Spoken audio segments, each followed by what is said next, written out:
Hi, welcome to the Indian Firebrand TV.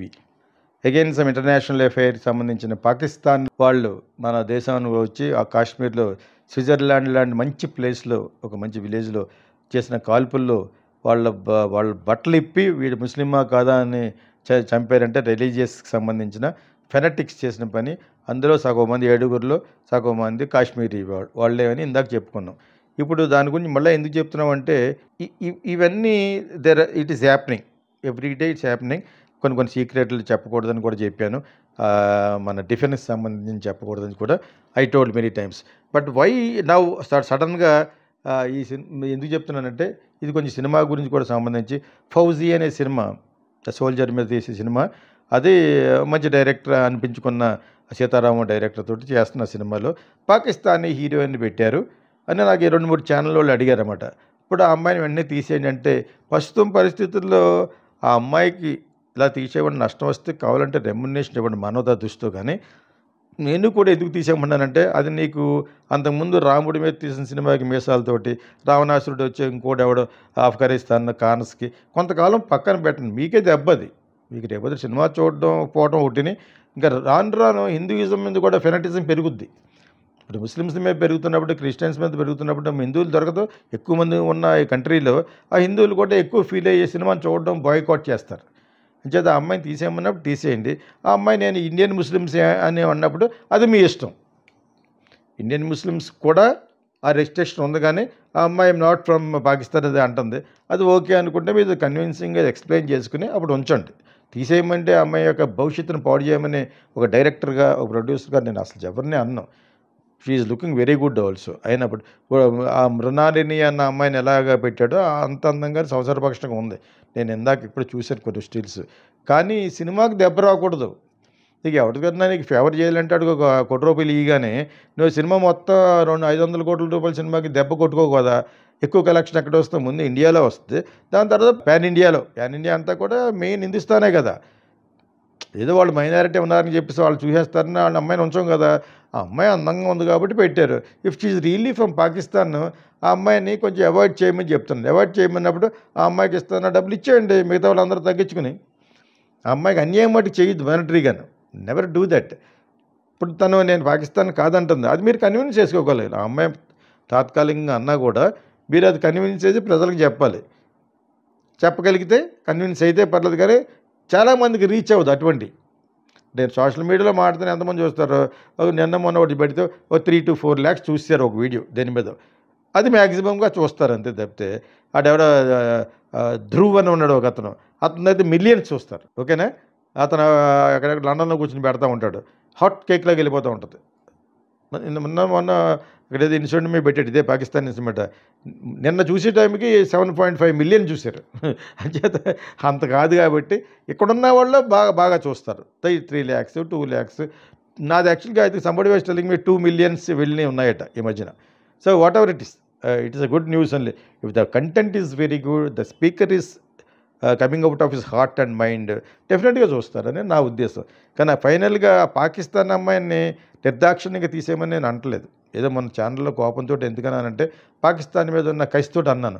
అంతమంది 26 మంది 27 మంది చంపేస్తుంది దాంతో పాకిస్తానీ నేషనల్ కూడా పంపించేయమని. ఇప్పుడు అంటే ఎప్పటి నుంచో పంపించేయాలి. గవర్నమెంట్కి మళ్ళా చెప్తున్నాను, వై ఆర్ యూ డూయింగ్? దొంగలు పడ్డ 6 నెలలు అన్నట్టుగాను ఎప్పుడైనా ఇన్సిడెంట్ జరిగితే ఆ ఇన్సిడెంట్ తర్వాత ఎందుకు చేస్తున్నారు వీరని. అది నేను అంటాను. బికాజ్ ఇప్పుడు నీకు మొదలు పెడితే యూ కెన్ క్లీనప్. యోగి ఆదిత్యాన్ని అది కాంట్రాక్ట్ ఇస్తే అన్ని స్టేట్ల మీద కన్సల్ట్ ఇస్తే వచ్చేస్తాడు బుల్డోజర్ తోటి మొత్తం క్లీనప్ చేస్తాడు. అలా చేయాలి. అలా చేయకుండా ఇప్పుడు జరిగింది కాబట్టి ఇప్పుడే మనకు మోడీ గారికి మార్చేటంటే ఇక్కడ ఉంటారు వేల సంఖ్యలో ఓల్డ్ సిటీలో. వాళ్ళు దొరుకుతారు ఏంటి మీకు? అసలు రావటమే అనాథరైజ్డ్గా వచ్చి ఉంటాడు. ప్లస్ తప్ప వాడు పాకిస్తానీయా కాదని తెలుసుకోవడానికి వచ్చినోడు చెప్పాలి కదా, నేను అక్కడి నుంచి వచ్చినోడని. నేను అది లీగల్గా వచ్చాను ఇల్లీగల్గా వచ్చాను చెప్పడానికి ముందు అది చెప్పరు. అలా చెప్పకుండా ఉన్నాడు వేల మీద ఉంటారు అక్కడ. అవి చేయలేదు. ఆ బీజేపీ క్యాండిడేట్ నిలబడిన అమ్మాయి ఎవరో ఉంది, ఆ టైంలో ఉన్న she should have done this. చేయలేదు. అంచేత ఇవన్నీ కూడా అలాగే అతుకులు బొంతలాగా ఉంచిన వలన ఇండియా ఇలాగ అయిపోయింది. అయిపోవడానికి కారణం అదే మరి. ఒకసారి ఎఫెక్ట్ అయిన తర్వాత అది వెంటనే క్లీన్ చేసేయడానికి చిన్న కంట్రీ కాదు కదా, it's very big country like China. Okay, so అంచేత 140 crores పీపుల్ అంటే ఇట్ ఈస్ పాసిబుల్ ఎంత సెర్చ్ చేసి ఎంత చేయడానికి. So that's all. We are substandard అని చెప్పడానికి అదే పెద్ద కారణం. We don't have that much of infrastructure to catch them. ఏదో ఒకటి అన్నారు అంటే అటు మళ్ళీ మర్చిపోతారు. That's all it going to happen. ఇప్పుడు పాకిస్తాన్ ఆ ఫౌజీ సినిమా గురించి నేను ఎందుకు మాట్లాడుతున్నానంటే, యాక్చువల్గా that is not the heading thumbnail, but still Prabhas cinema అని ఎందుకు అన్నామంటే, Prabhas has become a solid what you call that pan India hero కాబట్టి అతను కూడా ఈ మస్ట్ టేక్ పార్ట్. ఎందుకంటే లేకపోతే సినిమా మొత్తానికి దెబ్బ వచ్చే బదులు అంత్యనిష్ఠూరం కంటే ఆదినిష్ఠూరం పెట్టలాగా ఆ అమ్మాయిని పక్కన పెట్టి మీకు ఫేవరబుల్గా ఉంటే నెక్స్ట్ సినిమా ఉండి ఆ అమ్మాయి నిజంగా అప్పుడు కూడా పాకిస్తాన్ అయితే మటుకు ఇవ్వద్దు. కొంతకాలం హీట్ ఇలాగ ఉంటుంది. ఇప్పుడు గొడవ జరుగుతాయి, చిన్నదో పెద్దదో ఆ ఇంటెన్సిటీ అనేది నేను చెప్పలేను, కానీ చాలా పెద్ద లెవెల్లో జరుగుతాయి. ఇప్పుడు మేము ప్యాక్ట్లు పీస్ టాక్స్ ఉండవు ఇంకా. ఎందుకంటే అంబాసిడర్ డిప్లొమాట్లు కూడా పంపించేశారు. డిప్లొమాట్లు ఎప్పుడైతే పంపించారో ద ఫైర్ ఈజ్ ఆన్, తగ్గేదేలే, ఇది ఇస్ నాట్ ఆర్డినరీ ఫైర్ ఏదో అంటాడు కదా, ఆ విధంగా ఫైర్ ఆన్ అయిపోయింది. ఎందుకంటే ఎప్పుడైతే డిప్లొమాట్స్ని పంపించేశారో అంబాసిడర్స్ ఆఫ్ పాకిస్తాన్ హియర్, వాళ్ళని ఎప్పుడైతే పంపిస్తారో వాళ్ళు అక్కడి నుంచి ఉన్న వాళ్ళు ఇక్కడ పంపించేసి ఉంటారు. ఇప్పుడు only depends on what who makes first move లా ఉంటుంది. ఆ లెవెల్కి వచ్చేటప్పటికి నేను పాకిస్తానీ హీరోయిన్తో చేస్తానండి ఈ సినిమా అనేటప్పటికి కొనేవాళ్ళు కూడా కొంటారు. నీ గురించి చెప్తున్నాను, ఎవరు ఆ ప్రొడ్యూసర్ గురించి అండ్ ఆల్సో ప్రభాస్ గురించి ఏం చెప్తున్నానంటే, ఆ అమ్మాయి నిజమైన పాకిస్తానీ కాదు అని మీరు కన్విన్స్ చేయగల నమ్మకం ఉంటే, అయినా కూడా ఇండియన్ ముస్లిం అయినా కూడా ఇది దెబ్బ వస్తుంది. It's up to you. ఎందుకు ఈ షారుఖ్ ఖాన్కి గిరిక్ ఖాన్ వీళ్ళందరూ కూడా దెబ్బ వస్తుంది. వాళ్ళు ఇప్పుడు ఏమైనా ప్రాజెక్ట్ స్టార్ట్ చేస్తే రెబల్స్ అయిపోతారు హిందూస్. అదే కొంతకాలం సైలెంట్గా ఉంటాయి. ఇవన్నీ వాళ్ళకి తెలుసు ఆల్రెడీ. అంటే వాళ్ళు చాలా లార్జర్ లైఫ్కి వెళ్ళిపోయారు. సల్మాన్ ఖాన్ అనే ఇతను ఎవరో షారుఖ్ ఖాన్, సైఫ్ అలీ ఖాన్ కొంచెం చెల్తే కానీ మిగతా వాళ్ళందరూ కూడా తెలుసు ఏ టైంలో ఏది చేయాలి. ఇప్పుడు ఈ టైంలో వాళ్ళు సినిమా కూడా స్టార్ట్ చేయరు. చేస్తే అసలు ఆధారణ ఉండదు. కాకపోయినా కూడా అంతంత మాత్రంలోనే ఉన్నారు. సల్మాన్ ఖాన్ మంద ఫ్లాపు, షారుఖ్ ఖాన్ ఓకే ఒక హిట్లో కొంచెం ఉన్నాడు, బట్ స్టిల్ ఈ టైంలో స్టార్ట్ చేయాలన్నమాట. బికాజ్ ఇది that revolution, the war is going between Muslims and Hindus కింద వచ్చేసింది. బికాజ్ వాళ్ళు ఎప్పుడైతే ప్యాంట్ ఇప్పి చూపించమని ఆయన చేశారో అంత యదవనా కొడుకులు వాళ్ళ వల్ల మొత్తం పోయింది. వాళ్ళు ఎవరు దేవర్ బ్యాక్ బై పాకిస్తాన్ ఆర్మీ. వాడు ఎక్కడికో పారిపోతాడు ఇప్పుడు పాకిస్తాన్ ఆర్మీ చీఫ్, లేకపోతే చంపాడేస్తారు. అక్కడి నుంచి అక్కడ టెర్రరిస్ట్ ఉన్నట్టు ఇక్కడి నుంచి అక్కడికి వెళ్ళడానికి 5 నిమిషాల పని. ఆల్రెడీ మన వాళ్ళు ఉంటారు అక్కడ, అంచేత వేసేయమంటే వేసేస్తారు కూడాను. అది ఆల్రెడీ తెలుసు, వాళ్ళ ఇంటెలిజెన్స్కి ఆల్రెడీ తెలుసు. అది బెలోచిస్తాన్లో ఉంటారు. బెలోచిస్తాన్కి మనం ఎంత ఫుల్ సపోర్ట్ చేస్తాం కాబట్టి వాళ్ళే వేసేస్తారు అక్కడ.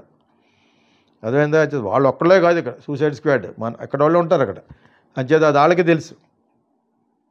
ఆ ఎక్స్టెంట్కి ఎందుకు వెళ్ళరు, ఎందుకు అనుకుంటారంటే ఇండియా భయపడుతూ ఉండే ఒక ఈస్థెటిక్ వాల్యూస్కి వాల్యూ ఇచ్చే కంట్రీ కాబట్టి.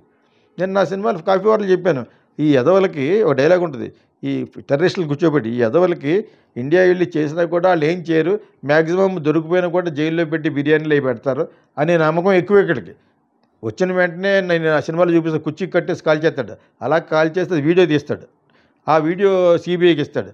ఇది ఆ కంట్రీకి వెళ్ళాలి అన్ని ఛానళ్ళకని. ఇక్కడికి వస్తే ఇలా ఉంటుందని.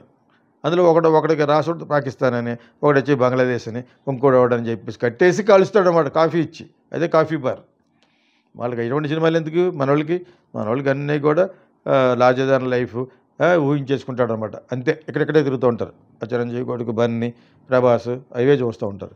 సందేశాత్మక చిత్రాలు ఎవరికి కావాలి వాళ్ళకి, పైగా లేకపోతే సందేశం ఉంది అందులోనూ అంటాడు. వాళ్ళ సందేశం అంటే ఏంటో కూడా తెలియదు ఇప్పుడున్న present generation. I'm sorry to tell this, but anyway ఇది నేను ఎందుకు చెప్తున్నానంటే, ఆ అమ్మాయికి అన్యాయం చేయకండి, మానిటరీగా అన్యాయం చేయొద్దు.